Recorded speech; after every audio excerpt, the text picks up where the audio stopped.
नमस्कार साथियों, स्वागत है एक बार फिर से आपके अपने YouTube चैनल साइंस गुरुकुल पे। मैं आपका साथी वीरेंद्र सोलंकी एक बार फिर से उपस्थित हूँ आपके सामने कक्षा 10 विज्ञान विषय का नया चैप्टर लेके। ठीक है, इससे पहले हम लोगों ने चैप्टर नंबर 2 जो बोर्ड परीक्षा के अंदर 6 नंबर का आता है उसको कंप्लीट किया था 13 वीडियो लेक्चर के अंदर। आज अपन इसी क्रम में अध्याय नंबर 3 जेनेटिक्स को शुरू करने वाले हैं। तो आराम से समझना, ध्यान से एक एक चीज के नोट्स बनाना, ठीक है।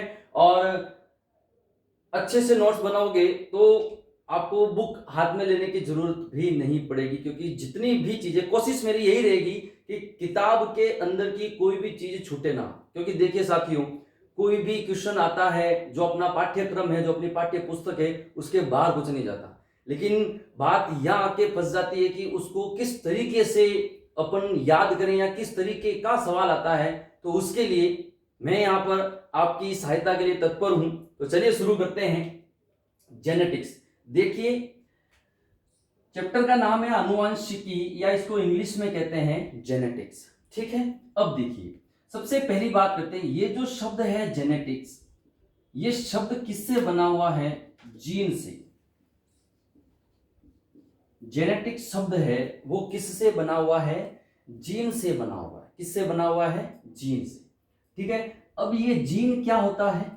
तो प्यारे विद्यार्थियों, जीन एक कारक होता है। आराम से समझना, आज का वीडियो लेक्चर लंबा हो सकता है क्योंकि इंट्रोडक्शन है इस चैप्टर का, तो ध्यान से समझना। जीन क्या होता है? एक कारक होता है। ठीक है, अब कैसा कारक है और क्या है तो समझना। जीन एक कारक है जो किसका बना होता है?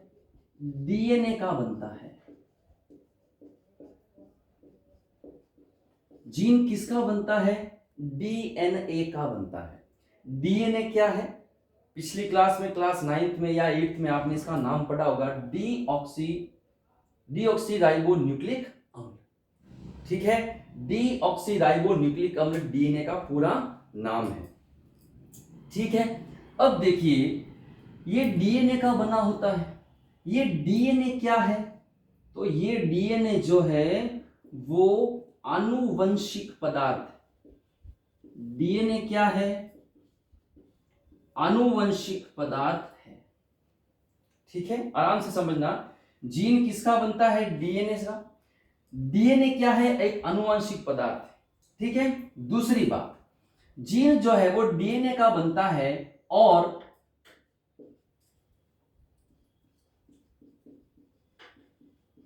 गुणसूत्रों पर रेखीय क्रम में व्यवस्थित होता है।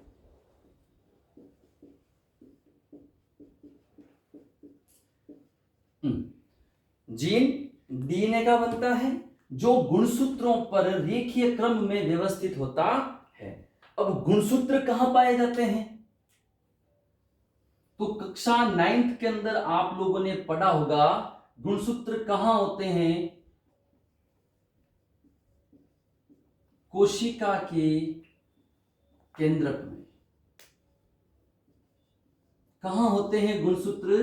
कोशिका के केंद्रक में होते हैं, जिनको हमने नाम क्या दिया था अगर याद हो? गुणसूत्रों को क्रोमोसोम कहा था। क्या कहा था? क्रोमोसोम कहा था। क्या कहा था? क्रोमोसोम कहा था। और हमारे शरीर के अंदर गुणसूत्र भी कितने प्रकार के होते हैं? 2 प्रकार के होते हैं। कितने प्रकार के होते हैं? 2 प्रकार के होते हैं। एक होता है लिंगी गुणसूत्र और एक होता है अलिंगी गुणसूत्र। लिंगी गुणसूत्रों की संख्या होती है 2, अलिंगी की संख्या होती है 44। ठीक है, तो जीन डीएनए का बनता है और ये जो जीन है गुणसूत्र के ऊपर रेखीय क्रम में व्यवस्थित रहते हैं। ठीक है, गुणसूत्र कहां होते हैं? कोशिका के केंद्रक में। ठीक है, गुणसूत्र को क्या बोलते हैं? क्रोमोसोम। 2 प्रकार के, लिंगी और अलिंगी। ठीक है, अभी यहां पर ये चर्चा करने की बात नहीं है, बस नॉर्मली इंट्रोडक्शन दे रहा हूं। अब देखिए कि क्या है ये जीन? डीएनए का बनता है। डीएनए आनुवांशिक पदार्थ है। कैसा पदार्थ है? आनुवांशिक पदार्थ। अब जरा ध्यान से सुनना, मैंने आपको कहा कि जैसे कि कोई भी छोटा बच्चा होता है, अपन कहते हैं कि इसकी आंखों का कलर भूरा है, इसके पापा की पे गया है, इसकी नाक इसकी मम्मी पे गई है, इसकी आवाज है वो इसकी बुआ पे गई है, इसके चलने का जो स्टाइल वो उसके दादा पे गया है, ऐसा कहते हैं। मतलब क्या है कि यानी दादा का जो चलने का स्टाइल का जो वो लक्षण है वो उसके पोते में आ रहा है। मतलब दादा का लक्षण कहां आया? पोते में। एक पीढ़ी से दूसरी पीढ़ी में लक्षणों का क्या हुआ? ट्रांसफर हुआ। क्या हुआ? ट्रांसफर हुआ। इस चीज को क्या कहते हैं? आनुवांशिकता कहते हैं। क्या कहते हैं? आनुवांशिकता।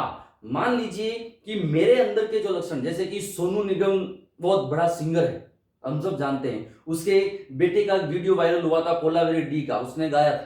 तो सिंगर का बेटा सिंगर, मतलब उस सिंगर के जो जीन थे, उस सिंगर के जो जीन थे, यानी उस सिंगर के अंदर का जो आनुवांशिक पदार्थ था, वो उसने क्या किया? उसके उस लक्षण को किस में ट्रांसफर किया? उसके बेटे में।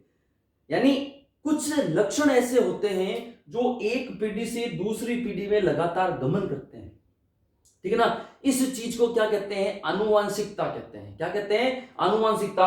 और इन लक्षणों को ले जाने वाला जो पदार्थ है उसको क्या कहते हैं? आनुवांशिक पदार्थ। और यह आनुवांशिक पदार्थ कौन होता है? डीएनए। इस डीएनए का कौन बनता है? जीन। यानी मैं ऐसा कह सकता हूं कि लक्षणों को एक पीढ़ी से दूसरी पीढ़ी में ले जाने वाला कौन होता है? जीन होता है। कौन होता है? जीन होता है। इसलिए इस जीन को क्या कहते हैं?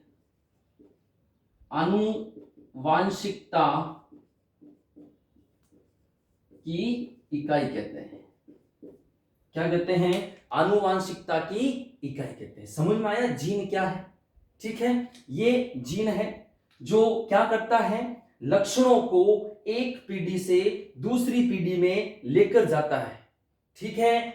और जो लक्षण, जैसे कि मैंने कहा ये कोई लक्षण है ए, ठीक है, ये है माता पिता, और ये है लक्षण वापस ए, यहां पर ये कौन है? संतान, ठीक है। ये लक्षण ए माता पिता से कहां गया? संतान में। तो जो लक्षण एक पीढ़ी से दूसरी पीढ़ी में जाता है उसको क्या कहते हैं? आनुवांशिक लक्षण कहते हैं। सबकी परिभाषा अपन एक एक करके पढ़ेंगे, सिर्फ अभी इंट्रोडक्शन चल रहा है, ठीक है। उसको क्या कहते हैं? आनुवांशिक लक्षण। तो देखिए फिर से चीज, जो लक्षण एक पीढ़ी से दूसरी पीढ़ी में गमन करता है उसको क्या कहते हैं? आनुवांशिक लक्षण कहते हैं, ठीक है। अब इस आनुवांशिक लक्षण को, इस आनुवांशिक लक्षण को इस पीढ़ी से अगली पीढ़ी तक कौन ले जाएगा? आनुवांशिक पदार्थ ले जाएगा। भाई सीधी सी बात है, आनुवांशिक लक्षण को कौन लेकर जाएगा? आनुवांशिक पदार्थ ले जाएगा। यह आनुवांशिक पदार्थ कौन है? डीएनए।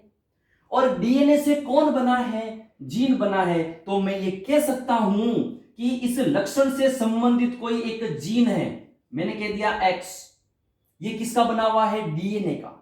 डीएनए कौन है? आनुवांशिक पदार्थ। और वही आनुवांशिक पदार्थ इस ए लक्षण को इस यहां तक संतान तक पहुंचाएगा, ठीक है।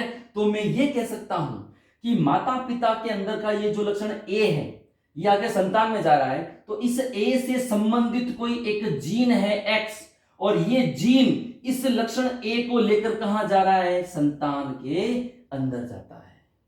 यानी कुल मिलाकर अगर मैं कहूं कि आनुवांशिक लक्षणों को एक पीढ़ी से दूसरी पीढ़ी तक लेकर जाने वाला कारक क्या कहलाता है? जीन। देखिए मैंने क्या लिखा था? कारक लिखा था। समझ में आ गई चीज? आनुवांशिक लक्षणों को एक पीढ़ी से दूसरी पीढ़ी तक ले जाने वाला कारक क्या कहलाता है? जीन कहलाता है। ये कारक किसका बना होता है? डीएनए का बना होता है। डीएनए क्या है? आनुवांशिक पदार्थ है, ठीक है। अब देखिए, ये कारक नाम था पहले इसका, मेंडल ने कारक बोला था, लेकिन जीन नाम जो है वो जीन नाम किसने दिया था? जीन नाम देने वाला था जोहानसन। जीन नाम देने वाला कौन था? जोहानसन। कौन था? जोहानसन। ठीक है, तो देखिए जेनेटिक्स किस शब्द से बना? जीन से। जीन क्या है? डीएनए का बना हुआ होता है जो लक्षणों को, आनुवांशिक लक्षणों को एक पीढ़ी से दूसरी पीढ़ी तक लेकर जाता है, इसलिए इसको क्या कहा? आनुवांशिकता की इकाई कहा। ठीक है, अब हमने अभी तक जीन के बारे में चर्चा की है। अब जेनेटिक्स क्या है, जेनेटिक्स क्या है उसके बारे में भी चर्चा करते हैं। तो आगे चलते हैं अपन। आप चाहो तो इसको लिख सकते हो, स्क्रीनशॉट ले सकते हो। चलिए आगे चलते हैं।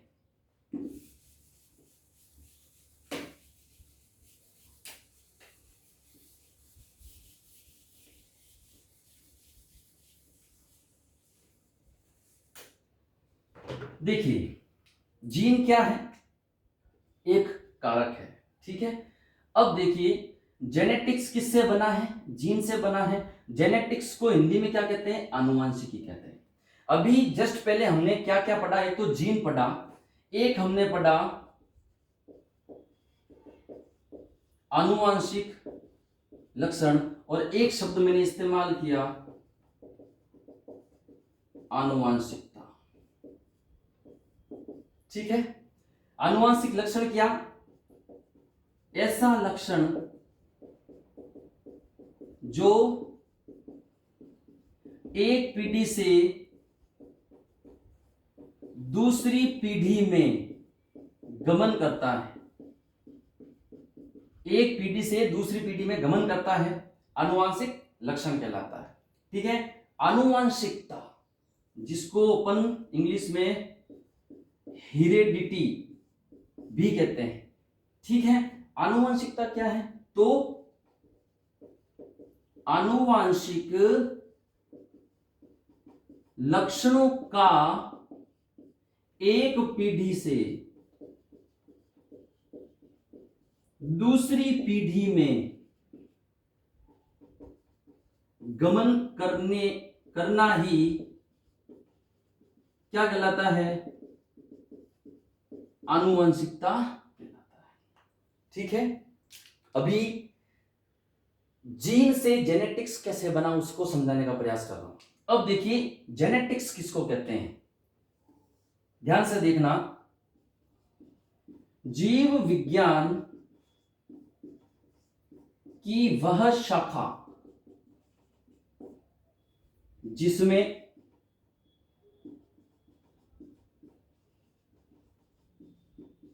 आनुवंशिक लक्षणों की वंशागति तथा उनमें विभिन्नताओं का अध्ययन किया जाता है, आनुवंशिकी या जेनेटिक्स कहलाती है। देखिए इस परिभाषा को देखिए, क्या बोला? जीव विज्ञान की वह शाखा जिसमें आनुवांशिक लक्षणों, देखिए आनुवांशिक लक्षण किसको कहते हैं? ऐसा लक्षण जो एक पीढ़ी से दूसरी पीढ़ी में गमन करता है। आनुवांशिक लक्षणों की वंशागति, आनुवांशिकता या हेरेडिटी को ही क्या कहते हैं? वंशागति कहते हैं। यानी विज्ञान की ऐसी किताब जहां मैं ये पढ़ूंगा कि आनुवांशिक लक्षण कौन कौन से हैं और किस तरह से वो एक पीढ़ी से दूसरी पीढ़ी में जा रहे हैं, उस किताब का क्या नाम है? आनुवांशिकी। समझ में आ गई चीज कि जीव विज्ञान की वह शाखा जिसमें आनुवांशिक लक्षणों की वंशागति, यानी आनुवांशिक लक्षण किस प्रकार से एक पीढ़ी से दूसरी पीढ़ी में जाते हैं तथा उनमें विभिन्नताओं का अध्ययन किया जाता है, क्या कहलाती है? आनुवांशिकी कहलाती है। ठीक है, तो ये अपना जनरल इंट्रोडक्शन किसका? सिर्फ और सिर्फ इस नाम का इंट्रोडक्शन हुआ है कि वास्तव में जेनेटिक्स क्या है, और इसके लिए मैंने आपको जीन समझाया। ठीक है, आनुवांशिक लक्षण समझाया और आनुवांशिकता समझाया। ठीक है, तो आप लोग एक बार इसका स्क्रीनशॉट ले सकते हैं। आनुवांशिक लक्षण, ठीक है, आनुवांशिकता, और ये है जेनेटिक्स की परिभाषा। ठीक है, जेनेटिक्स की जो परिभाषा है वो दी थी बेटसन ने। किसने दी थी? बेटसन ने। और आनुवांशिकता, हेरेडिटी या वंशागति है, वो जो परिभाषा है वो दी थी स्पेंसर ने। किसने दी थी? स्पेंसर ने। ये भी आप थोड़ा ऐड कर देना। ठीक है, तो एक बार इसका स्क्रीनशॉट ले लीजिए, फिर अपन इसको डिटेल में शुरू करते हैं।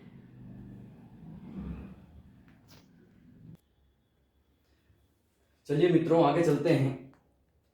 आनुवंशिकी का जनरल इंट्रोडक्शन, सामान्य परिचय हम लोग समझ चुके हैं। आनुवंशिकी क्या होती है, आनुवंशिकी शब्द कहाँ से आया, जीन क्या है, आनुवंशिक पदार्थ क्या है, आनुवंशिक लक्षण क्या है। ठीक है ना।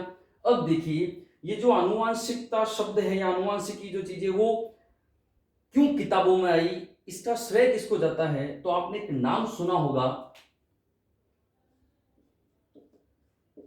Gregor John Mendel. ठीक है, ग्रेगर जॉन मेंडल को आनुवंशिकी का पिता कहा जाता है। क्या कहा जाता है? आनुवंशिकी का पिता, फादर ऑफ जेनेटिक्स। क्यों कहा जाता है? अगर पूछ ले मेंडल को आनुवंशिकी का पिता क्यों कहा जाता है, तो उत्तर क्या होगा? आनुवंशिकता या आनुवंशिकी के नियम सर्वप्रथम प्रतिपादित किए। सर्वप्रथम प्रतिपादित किए किसने? ग्रेगर जॉन मेंडल ने। ठीक है, ग्रेगर जॉन मेंडल एक ऐसे व्यक्ति थे जिन्होंने मटर के पौधे पर प्रयोग किए लगातार 7 वर्षों तक, और अपने उन प्रयोगों की सहायता से ये सब चीजें डिटेल में समझाई कि आनुवंशिक लक्षण क्या है, जीन किसको कहते हैं, आनुवंशिकता किसको कहते हैं, आनुवंशिकी क्या है, किस प्रकार से कोई लक्षण एक पीढ़ी से दूसरी पीढ़ी में जाएगा। यानी टोटल जो जेनेटिक्स है उसको समझाने का पूरा श्रेय, उसके जो नियम है वो किसको जाता है? Gregor John Mendel. ठीक है, देखिए कई बार मेंडल का जीवन परिचय परीक्षाओं में पूछा गया है। ठीक है ना। तो जो मेंडल है उनका जन्म हुआ था 22 जुलाई 1822। ठीक है, 22 नहीं रही, 12 जुलाई। ठीक है, 12 जुलाई 1822 ऑस्ट्रिया के हिजेनडर्फ प्रांत के सिलिसियन गांव में। ठीक है, अब उन्होंने क्या किया? 1842 में दर्शन शास्त्र में डिग्री प्राप्त की। ठीक है, लेकिन 1843 के अंदर ब्रून शहर था, उस ब्रून शहर के चर्च में पादरी बन गए, और जब पादरी बने तब उनको क्या उपाधि मिली? ग्रेगर की उपाधि मिली। बाकी उनका नाम क्या था? जॉन मेंडल नाम था। ग्रेगर कब जुड़ा? जब 1843 में वो उस चर्च में पादरी बने, तब उनको ग्रेगर की उपाधि मिली 1843 में। ठीक है, अब उस चर्च के उद्यान में उद्यान मटर, जिसका नाम क्या था? Pisum sativum. उद्यान मटर का नाम क्या था? Pisum sativum.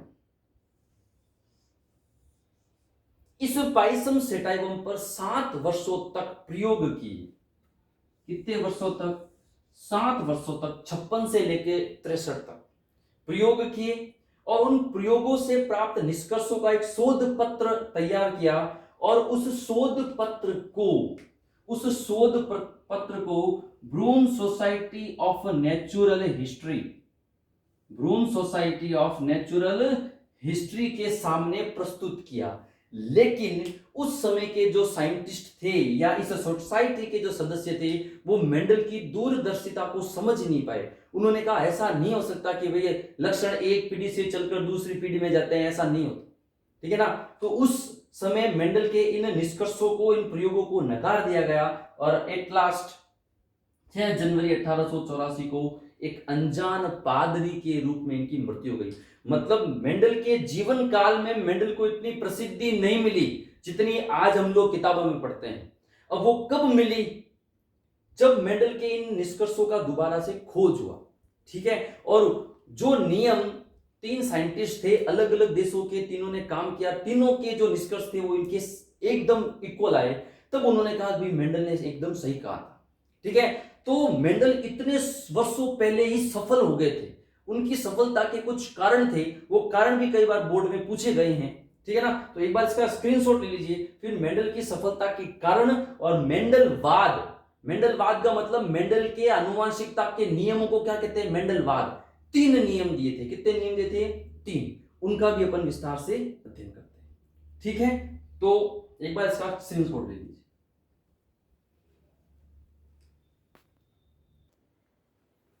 चलिए आगे चलते हैं। मेंडल की सफलता के कारण और मेंडलवाद की पुनर्खोज। जब मेंडल की मृत्यु हुई थी उस समय मेंडल के नियम, मेंडल के प्रयोग किसी को ध्यान में नहीं थे, लेकिन मेंडल की मृत्यु के 35 साल बाद इन तीन वैज्ञानिक, देखिए तीनों अलग अलग देश के हैं, इन तीन वैज्ञानिकों ने पुनः वही प्रयोग किए, और जब प्रयोग किए तो निष्कर्षों के रूप में उन्हीं नियमों को पाया जो 35 वर्षों पहले मेंडल ने दिए थे। तो उन्होंने सोचा कि भाई मेंडल इतने समय पहले इतनी दूरदर्शिता कैसे जान पाया। तो सबसे बड़ी बात क्या थी कि मेंडल ने जो कुछ भी किया वो विद नोट्स के रूप में किया, गणितीय संकलन किया अपने प्रयोगों का, सबसे बड़ी बात ये थी। और उसके बाद ये चार कारण थे उसकी सफलता के। सबसे पहला कारण क्या है कि मटर का जो पौधा होता है वो 1 वर्षीय होता है। कितना वर्षीय होता है, 1 वर्षीय। अतः मेंडल को क्या सुविधा हुई कि अतः 1 वर्ष में एक से अधिक लक्षणों का अध्ययन संभव हुआ, ठीक है। यानी मटर के पौधे के अलग अलग लक्षण होते हैं। आपको बता दूं, मटर के पौधे में 7 जोड़ी विपर्यासी लक्षण होते हैं। कितने जोड़ी,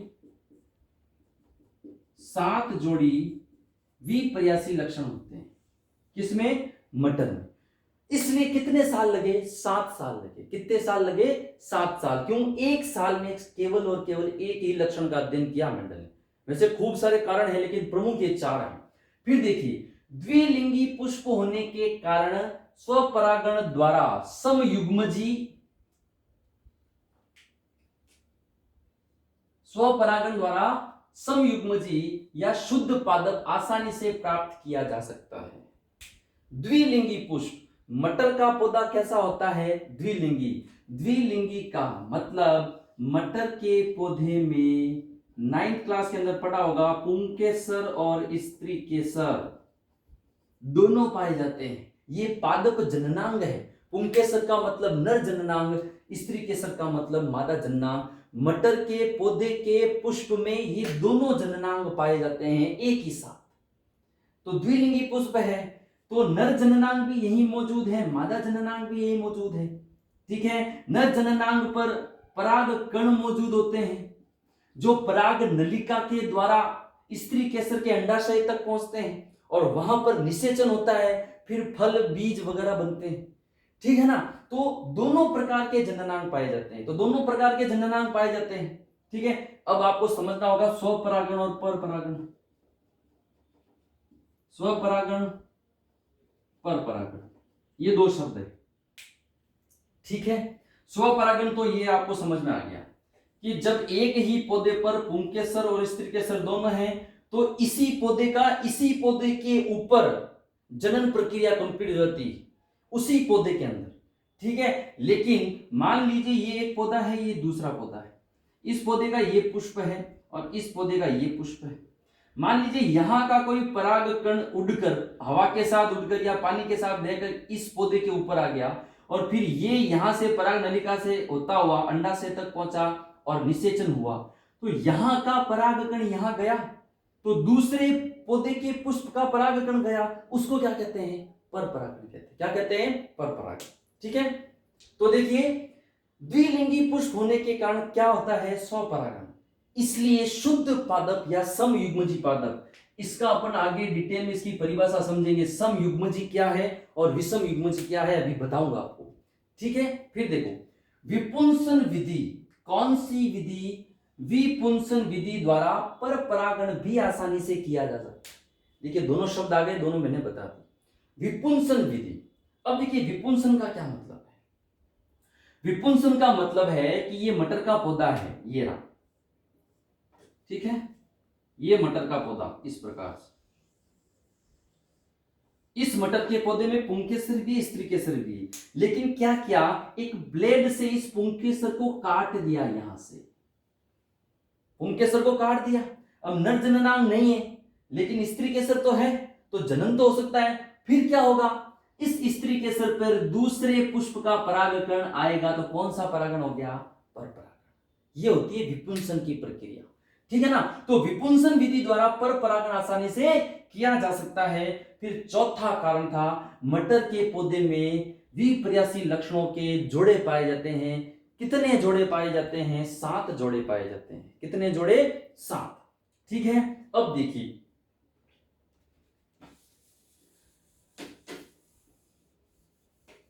मेंडलवाद की पुनर्खोज कब हुई, 35 साल बाद मरने के बाद। 84 में मरा था, 6 जनवरी 1884 को।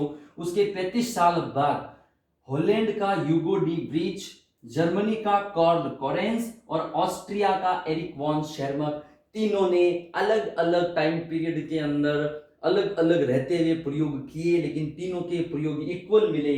और इक्वल मिलने के बाद इन सभी नियमों को मेंडल का नाम दिया। यानी इतने सालों, मेंडल के मरने के 35 साल बाद उन नियमों को मेंडल का नाम मिला, ठीक है। चलिए अब थोड़ा आगे चलते हैं। देखो कुछ एक आपको टेक्निकल टर्म्स बता देता हूं, उसके बाद अपन आनुवांशिक शब्दावली पे चर्चा करेंगे। परिभाषाएं लिखकर आपको समझा दूंगा, ठीक है, जो अपने आगे काम आने वाली है। देखिए 7 जोड़ी विपर्यासी लक्षण। अब जैसे कि मैंने कहा, कोई भी लंबा पादप है,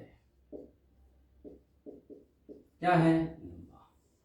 अगर कोई चीज लंबी हो सकती है तो बोनी भी तो हो सकती है। कोई चीज लंबी हो सकती है, बोनी भी हो सकती है। अब ये लंबा और बोना दोनों लंबाई के ही तो द्योतक हैं। एक ज्यादा लंबा है, एक ज्यादा ऊंचा है तो उसको लंबा बोल दिया, एक कम ऊंचा तो उसको बोना बोल दिया। दोनों ही किसके द्योतक हैं, इस एक ही लक्षण के द्योतक हैं। ये जो लंबाई है ये क्या है, एक प्रकार का लक्षण है, एक प्रकार का गुण है। इसके 2 रूप हैं। ये जो लंबाई नाम का गुण है, इसके कितने रूप हैं, 2। या तो पादप लंबा होगा या पादप बोना होगा। भाई या तो ये इतना, ये भी लंबा है, और ये इतना, ये भी लंबा है। अंतर क्या है, ये ज्यादा लंबा है, ये कम लंबा है। कम लंबे को क्या बोल दिया, बोना। समझ में आई ना। तो इस चीज को क्या कहते हैं, विपर्यासी लक्षण। ऐसे ऐसे मटर के अंदर कितने लक्षण होते हैं, 7 जोड़े पाए जाते हैं लक्षणों के। जैसे लंबाई है, पुष्प की स्थिति है, फली का आकार है, बीज का रंग है, बीज चोल का रंग है, बीज की आकृति है, ठीक है, परिपक्व फली का रंग है, कच्ची फली का रंग है। इस प्रकार के 7 जोड़ी विपर्यासी लक्षण होते हैं। विपर्यासी का मतलब अगर लंबा है तो बोनापन भी उसमें पाया जाएगा। मतलब मटर का अगर कोई पादप लंबा है इतना, तो हो सकता है दूसरा पादप क्या हो, बोना, ठीक है ना। तो इस प्रकार के कितने जोड़ी, 7 जोड़ी विपर्यासी लक्षण पाए जाते हैं। ये चीज समझ में आ गई। अब देखिए आगे चलते हैं। अभी एक शब्द मैंने रेखांकित किया था सफलता के कारणों के अंदर, समयुग्मजी, ठीक है ना। अभी उस पर ही चर्चा करेंगे। पहले देखिए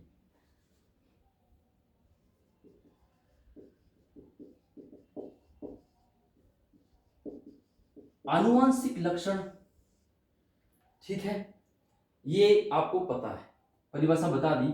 ये जो आनुवांशिक लक्षण है ये 2 प्रकार के होते हैं। कितने प्रकार के, एक होता है प्रभावी लक्षण। क्या होता है, प्रभावी लक्षण। एक होता है अप्रभावी लक्षण। देखिए ये आनुवांशिक शब्दावली वैसे शुरू हो गई है, लेकिन मैं आपको लिंक टू लिंक समझा रहा हूं, ठीक है ना, ताकि समझ में आ जाए, परिभाषाएं रटने की जरूरत ना पड़े। आनुवांशिक लक्षण, इसकी परिभाषा बता दी, प्रभावी लक्षण और अप्रभावी लक्षण, ठीक है। तो देखिए जहां पर भी प्रभावी लक्षण है उनको अंग्रेजी के बड़े अक्षरों में लिखा जाएगा, और जहां पर भी अप्रभावी लक्षण है उनको अंग्रेजी के छोटे अक्षरों में, यहां पर तो क्या है, कैपिटल लेटर्स, ठीक है, और यहां पर क्या है, स्मॉल लेटर्स। कैसे लेटर्स, स्मॉल, अंग्रेजी के बड़े अक्षर जैसे कि ए बी सी डी, अंग्रेजी के छोटे अक्षर ए बी सी डी, ठीक है। जैसे उदाहरण रूप में अगर कोई पादप लंबा है, अगर कोई भी पादप क्या है, लंबा है, तो वो प्रभावी लक्षण होगा और उसको बड़ा अक्षर में लिखेंगे। जो बड़ा है अक्षर वो लंबा, टी और टी, टी का मतलब टॉल, टॉल का मतलब क्या होता है, लंबा। और जो अप्रभावी लक्षण है, जैसे कि मैंने कहा बोना, उसको किस फॉर्मेट में लिखोगे, स्मॉल टी के फॉर्मेट। किस फॉर्मेट में, स्मॉल टी के फॉर्मेट में। अब देखिए मैं आपको बताता हूं कि प्रभावी लक्षण क्या है, अप्रभावी लक्षण क्या है, ठीक है। देखिए कुछ एक, देखिए दो प्रकार के लक्षण मैंने कहा, जैसे कि मैं आपको बता दूं, एक कोई लक्षण है, रंग का लक्षण है, गोरा या काला, रंग का लक्षण है। और एक कोई लक्षण है अपने कोई भी बीमारी का, आनुवांशिक बीमारी ले लेते हैं, हीमोफीलिया, ठीक है। तो रंग का लक्षण है, जैसे कि मैंने कहा कि कोई दो दंपत्ति है, ये दो दंपत्ति है, ए और बी, ठीक है। ये ए जो है वो पुरुष है, नर है, और बी जो है वो मादा है। ए कैसा है, ये बिल्कुल गोरा है, कैसा है, गोरा। और बी जो मादा वो क्या है, काली, मान लेते हैं, ठीक है ना। पति जो है वो गोरा है और पत्नी जो है वो क्या है, काली, लुगाई क्या है, काली। इनकी जो संतान हुई, इनकी जो संतान हुई वो क्या हुई, गोरी, संतान हुई वो क्या हुई रे, गोरी। अब बात ध्यान से सुनना, इस नर का गोरापन तो अपने कोई संतान में दिखा, लेकिन इस मादा का जो काला रंग है संतान में नहीं दिखा। इसका मतलब ये नहीं है कि काले रंग के जीन यहां से यहां नहीं आए हैं, लेकिन उन्होंने अपना प्रभाव नहीं दिखाया है। इस संतान के अंदर प्रभाव किसने दिखाया है, इस रंग ने। तो ये रंग कैसा हो गया रे, प्रभावी, कैसा लक्षण हो गया, प्रभावी। और ये जो काला रंग है इसने प्रभाव नहीं दिखाया यहां पे, तो ये रंग कैसा हो गया, अप्रभावी। कैसा हो गया, अप्रभावी।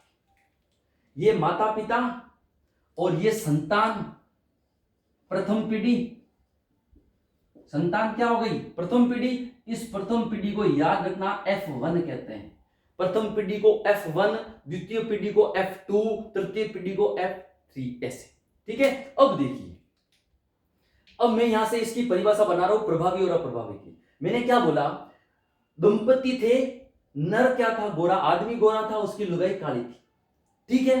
अब इस संतान के अंदर ये गोरा वाला यहां दिखा, गोरे वाले ने अपना प्रभाव दिखाया, तो प्रभावी लक्षण कौन हो गया, गोरा।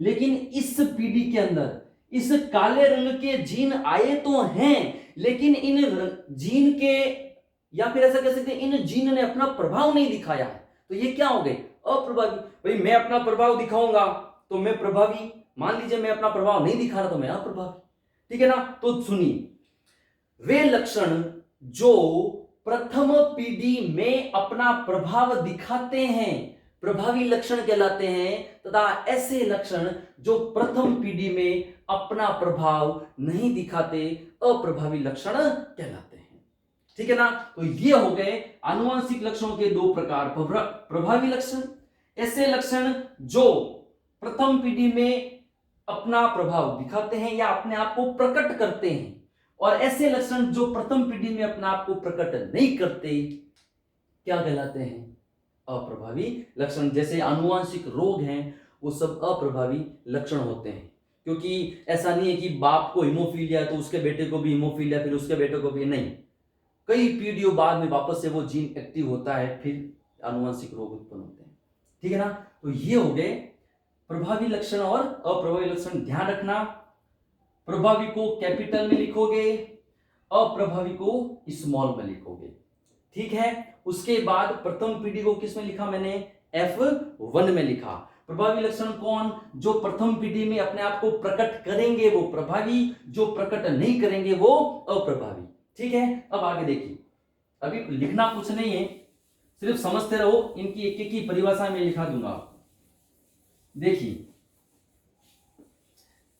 अभी मैंने बात करी थी, एक शब्द अंडरलाइन किया था समयुग्मजी वाला, तो वहीं से दो शब्द आते हैं, एक आता है समयुग्मजी, एक आता है विषमयुग्मजी, ठीक है। ये जो समयुग्मजी है इसको कहते हैं शुद्ध, क्या कहते हैं, शुद्ध, शुद्ध या विशुद्ध, और ये जो विषम युग्मजी है उसको कहते हैं अशुद्ध, ठीक है। अब देखिए मैंने कहा दो दंपति, फिर से एक ए है एक बी है, इसका रंग गोरा है, ठीक है, गोरे को क्या कहते हैं, फेयर, ठीक है ना। तो इस एफ को मैंने ऐसे बड़ा बड़ा लिख दिया, फेयर को, ठीक है। और काले को क्या कहते हैं, इसका रंग हो गया काला, ये है ब्लैक, अप्रभावी लक्षण है, इसको मैंने छोटा छोटा लिख दिया, ठीक है। जो प्रभावी कैपिटल, अप्रभावी स्मॉल। अब मैं यहां कहूं कि इन दोनों की जो संतान हुई, इन दोनों की जो संतान हुई, देखिए तीन पॉसिबिलिटी बनाता हूं, तीन संतान उत्पन्न करते हैं। पहली संतान एकदम गोरी, ठीक है। दूसरी संतान में क्या हुआ, गोरेपन और कालेपन दोनों के लक्षण आए, ठीक है। और जो तीसरी संतान हुई वो एकदम से कैसी थी, काली। भाई बाप गोरा मां काली, तो तीन पॉसिबिलिटी हो सकती है, या तो संतान पूरी तरह से गोरी, या उसके अंदर दोनों मिक्सअप, या वो पूरी तरह से काली। अगर पूरी तरह से गोरा है तो देखिए दोनों, ठीक है, ये प्रभावी है, और पूरी तरह से काली है तो ये अप्रभावी है। अब देखिए अगर ये दोनों एक जैसे हैं, अभी ये है क्या, ये भी समझेंगे, ये भी F ये भी F, ये दोनों समान है। यदि ये दोनों समान है, यदि ये दोनों क्या है, समान है, तो इसको कहेंगे समयुग्मजी। क्या कहेंगे, समयुग्मजी। यदि ये दोनों रूप, ये दोनों रूप क्या है, समान है, क्या है, समान है, तो इसको क्या कहेंगे, समयुग्मजी। इसको क्या कहेंगे, समयुग्मजी। और यदि ये दोनों रूप अलग अलग हैं, F अलग है, B अलग है, यहां पर देखो दोनों FF थे, यहां पर दोनों BB थे, दोनों FF है तो दोनों बड़े होने चाहिए, अगर दोनों BB है तो दोनों छोटे, एक जैसे होने चाहिए, तो समयुग्मजी। लेकिन अगर दोनों अलग अलग हैं तो ये कैसा हो जाएगा रे, विषम युग्मजी। यानी इस संतान के अंदर, इस संतान के अंदर प्रभावी और अप्रभावी दोनों लक्षण मौजूद हैं। समझ में आई, दोनों लक्षण प्रकट हुए, प्रभावी और अप्रभावी दोनों लक्षण मौजूद हैं, इसलिए इसको क्या कहते हैं, विषम युग्मजी। क्या कहते हैं, विषम युग्मजी। समझ में आ गया, समयुग्मजी और विषम युग्मजी। समयुग्मजी का मतलब एकदम शुद्ध, क्योंकि दोनों एक जैसे हैं तो शुद्ध है, कोई तरह की मिलावट नहीं है। लेकिन यहां पर देखिए मिलावट हो चुकी है, एक इसका आ रहा है एक इसका आ रहा है, इसलिए क्या हो गया, अशुद्ध हो गया। क्या हो गया, अशुद्ध। अब देखिए ये गोरा रंग है, ये काला रंग है दोनों क्या है, लक्षण है कि नहीं है, दोनों क्या है, लक्षण है ना। और इन आनुवांशिक लक्षणों को एक पीढ़ी से दूसरी पीढ़ी में ले जाने वाला कारक कौन, जीन। कारक कौन, जीन। तो ये जो लिखा हुआ है ये क्या है, जीन है। ये क्या है, जीन है। इस जीन के भी कितने रूप हैं, दो रूप हैं। इस जीन के भी कितने रूप हैं, दो। देखिए ये F ये F, ये B ये B, कितने रूप है, दो। तो जीन के दो अलग अलग रूपों को क्या कहते हैं, इन दोनों को क्या कहोगे, युग्म विकल्पी। क्या कहोगे? इन दोनों को क्या कहोगे? युग्म विकल्पी कहोगे। क्या कहोगे? युग्म विकल्पी। मतलब जीन के, ठीक है, ये दोनों रंग थे, इनको क्या कहा? लक्षण। लक्षण को कंट्रोल करने वाला कौन? जीन। जीन के भी दो अलग अलग स्वरूप होते हैं, उनको क्या कहते हैं? युग्म विकल्पी। ठीक है, अब देखिए, अगर युग्म विकल्पी, अब वापस इस पे आ रहा हूं, अगर युग्म विकल्पी दोनों एक जैसे तो उसको कहते हैं समयुग्मजी पादप। पेड़ पौधों की अगर बात करें, यदि युग्म विकल्पी दोनों अलग अलग तो क्या कहलाएगा? विषम युग्मजी। ठीक है, तो ये कुछ एक वर्ड्स हैं, अंग्रेजी के कुछ लेटर्स हैं जिनको ध्यान में रखना है, इस चैप्टर में आगे काम आने वाले हैं। ठीक है ना? तो इसके बाद अपन पढ़ेंगे अनुवांशिक शब्दावली नेक्स्ट वीडियो के अंदर। ठीक है, तो ये एक जनरल इंट्रोडक्शन था, ऐसा समझ सकते हैं इस चैप्टर का, ताकि आपको हर चीज क्लियर हो जाए। ठीक है, और इसमें से भी आप आराम से नोट्स बना सकते हैं। इसके बाद अपन लोग चलते हैं अनुवांशिकी शब्दावली के अंदर, जहां पर इस चैप्टर से संबंधित कुछ महत्वपूर्ण परिभाषाएं, कम से कम 18-20 परिभाषाएं। ठीक है, तो उनको अपन एक एक से पढ़ेंगे नेक्स्ट वीडियो के अंदर। तब तक के लिए एक बार फिर से आप सभी का स्वागत, अभिनंदन। साइंस गुरुकुल चैनल से जुड़ने के लिए जितना हो सके इसको शेयर कीजिए, हर उस विद्यार्थी तक पहुंचाइए जिसको उत्कृष्ट और अच्छी तैयारी की आवश्यकता है। ठीक है, तो ज्यादा से ज्यादा शेयर करें और सब्सक्राइब करें। मिलते हैं अगले वीडियो में, तब तक के लिए जय हिंद, जय भारत।